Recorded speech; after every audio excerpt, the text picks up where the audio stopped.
भगत और भगवान का ये प्यारा सा संबंध। एक बार की बात है, एक संत जगन्नाथपुरी से मथुरा की ओर आ रहे थे। उनके पास बड़े सुंदर ठाकुर जी थे। वे संत उन ठाकुर जी को हमेशा साथ ही लिया रहते थे और बड़े प्रेम से उनकी पूजा अर्चना कर लाड लड़ाया करते थे। ट्रेन से यात्रा करते समय बाबा ने ठाकुर जी को अपने बगल की सीट पर रख दिया और अन्य संतों के साथ हरी चर्चा में मगन हो गए। जब ट्रेन रुकी और सब संत उतरे तब वे सत्संग में इतने मगन हो चुके थे कि झोला गाड़ी में ही रह गया। उसमें रखे ठाकुर जी भी वही गाड़ी में रह गए। संत सत्संग की मस्ती में भावनाओं में ऐसे बहे कि ठाकुर जी को साथ लेकर आना ही भूल गए। बहुत देर बाद जब उस संत के आश्रम पर सब संत पहुँचे और भोजन प्रसाद पाने का समय आया तो उन प्रेमी संत ने अपने ठाकुर जी को खोजा और देखा कि हमारे ठाकुर जी तो है ही नहीं।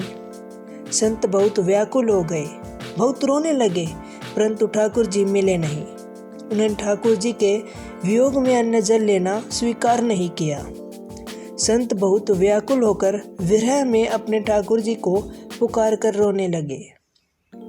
तब उनके एक पहचान के संत ने कहा, महाराज, मैं आपको बहुत सुंदर चिन्हों से अंकित नए ठाकुर जी दे देता हूँ। परंतु उन संत ने कहा कि हमें अपने वही ठाकुर चाहिए जिनको हम अब तक लाड लड़ाया करते थे। तब एक दूसरे संत ने पूछा, आपने उन्हें कहाँ रखा था? मुझे तो लगता है गाड़ी में ही छूट गए होंगे। एक संत बोले, अब कई घंटे बीत गए हैं, गाड़ी से किसी ने निकाल लिए होंगे और फिर गाड़ी भी बहुत आगे निकल चुकी होगी। इस पर वह संत बोले, मैं स्टेशन मास्टर से बात करना चाहता हूँ। वहां जाकर सब संत उन महात्मा को लेकर स्टेशन पहुँचे। स्टेशन मास्टर से मिले और ठाकुर जी के गुम होने की शिकायत करने लगे। उन्होंने पूछा कि कौन सी गाड़ी में आप बैठकर आए थे। संतों ने गाड़ी का नाम स्टेशन मास्टर को बताया तो वह कहने लगा, महाराज, कई घंटे हो गए, यही वाली गाड़ी ही तो यहाँ खड़ी हो गई है और किसी प्रकार भी आगे नहीं बढ़ रही है। न कोई खराबी है न अन्य कोई दिक्कत।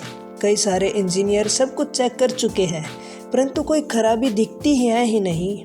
महात्मा जी बोले, अभी आगे बढ़ेगी। मेरे बिना मेरे प्यारे कहीं अन्य कैसे चले जाएंगे?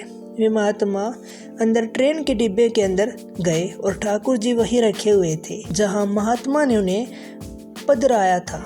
अपने ठाकुर जी को महात्मा ने गले लगाया और जैसे ही महात्मा जी उतरे गाड़ी आगे बढ़ने लग गई। ट्रेन का चालक, स्टेशन मास्टर, तभी सभी इंजीनियर सभी आश्चर्य में पड़ गए और बाद में उन्होंने जब यह पूरी लीला सुनी तो वे गदगद हो गए। उसके बाद वे सभी जो वहाँ उपस्थित उन सभी ने अपना जीवन संत और भगवंत की सेवा में लगा दिया। भगवान जी भी खुद कहते हैं ना, भगत जहाँ मम पग धरे तहा धरू में हाथ, सदा संग लाग्यो फिरू कबू ना छोड़ू साथ। Thanks for watching. और आपको ये प्रेरणादायक कहानी कैसी लगी?